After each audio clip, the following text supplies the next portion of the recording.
What needed to be set on your camera specifically to get this shot?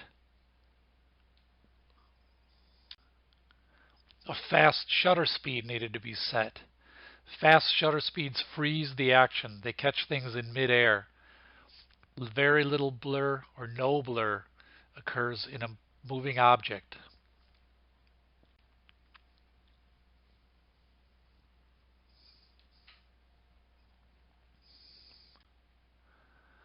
A slow shutter speed blurs the action. Often we want to intentionally blur a moving object.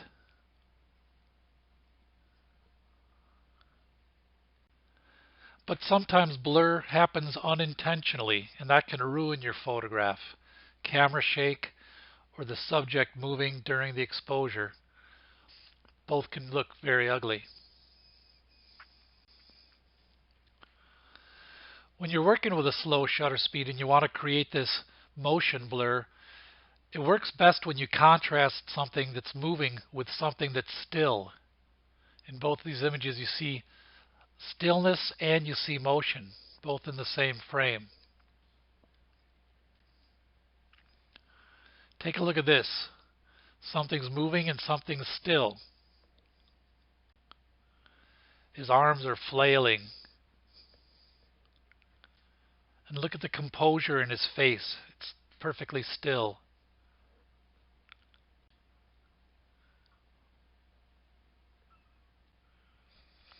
Here's a very long exposure, star trails out in the desert.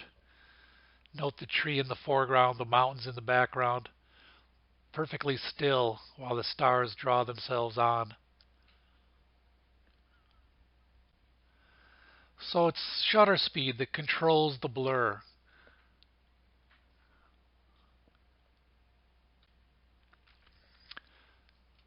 As you move the camera during exposure, you can create some nice effects. Panning means to move left to right with your camera. Tilting means up to down. And zooming, obviously, is when you have a zoom lens. B is for bulb. The shutter remains open as long as the trigger is held down. The old air pneumatic bulbs, you'd squeeze them and the force of the air would hold the shutter open until you released it. Here's one of the earliest known photographs of a human. Louis Daguerre, remember him? He put his camera out on a window ledge, pointed it out onto the street with all kinds of busy horse-drawn carriages going by, people walking everywhere. He took a long exposure and he processed it and he got this image.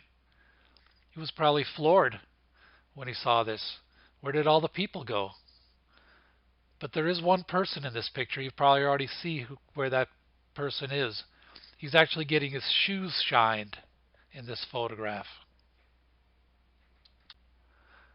Personally, I call this the long exposure disappearing act. Basically, the horse-drawn carriages weren't in one place long enough. They're just simply blurs that aren't existent. They weren't in one place long enough like the buildings in order to be recorded. Their blurs are just long streaky smears across the entire image.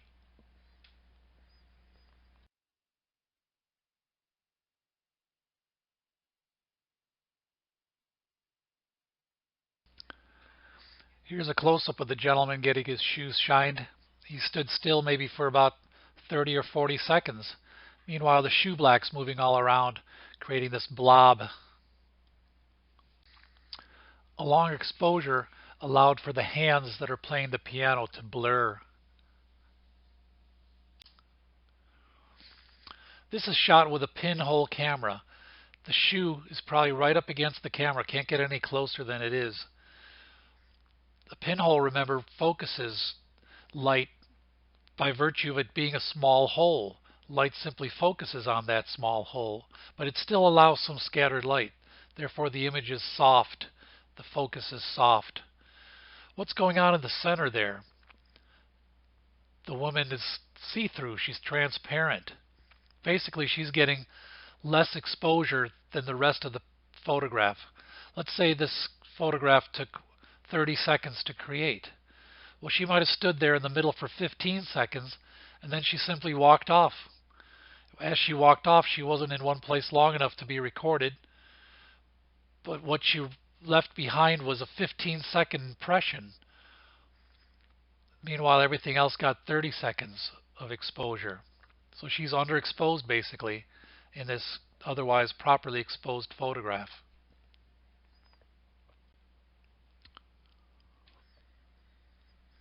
We can call this mixed exposures. Proper exposure mixed with underexposure. This you can do with long exposures.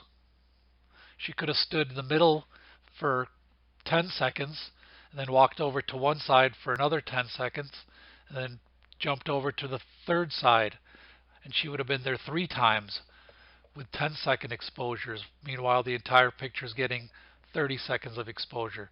Meanwhile, people could be walking back and forth across this picture, but they're not recorded. They don't stop long enough to be recorded. They're simply blurred out.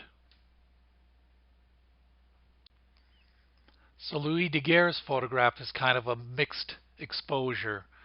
The buildings and the trees and the gentleman getting his shoes shined, they all stood there long enough.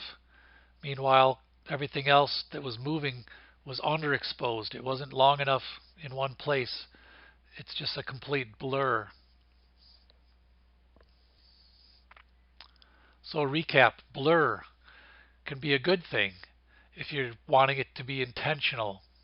Otherwise, unintentional blur, like camera shake, can ruin a photograph. We can get blur by intentionally moving the camera, by panning it, tilting, or zooming it during exposure to get some creative results. The idea of bulb being held open for as long as you want it to be held open. The long exposure disappearing act. Things just simply blur out of existence, so to speak. And mixed exposures. So your next assignment is called motion pictures. So you're going to use the idea of freezing and or intentional blur to good effect.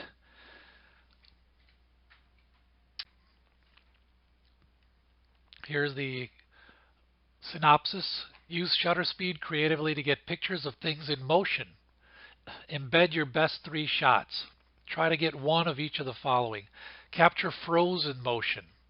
Capture something that's obviously in motion, but you've caught it in such a way that you've let no motion blur happen.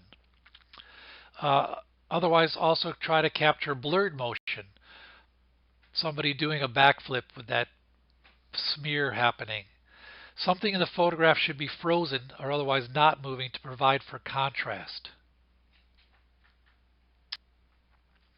Here's Lois Greenfield. She was a choreographer. First she was a dancer, then she became a choreographer, and she married her love of photography with her love for dancing.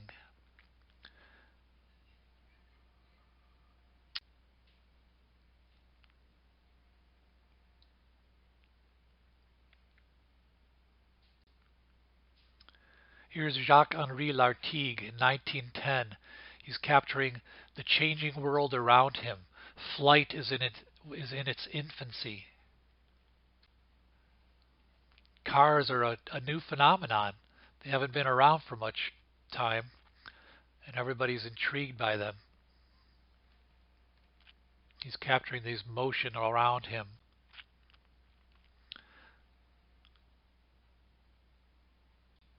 This is actually a self-portrait of Jacques-Henri Lartigue. So he was a very young man when he was taking those pictures that we saw previously. He was in love with the camera and just playing around with it.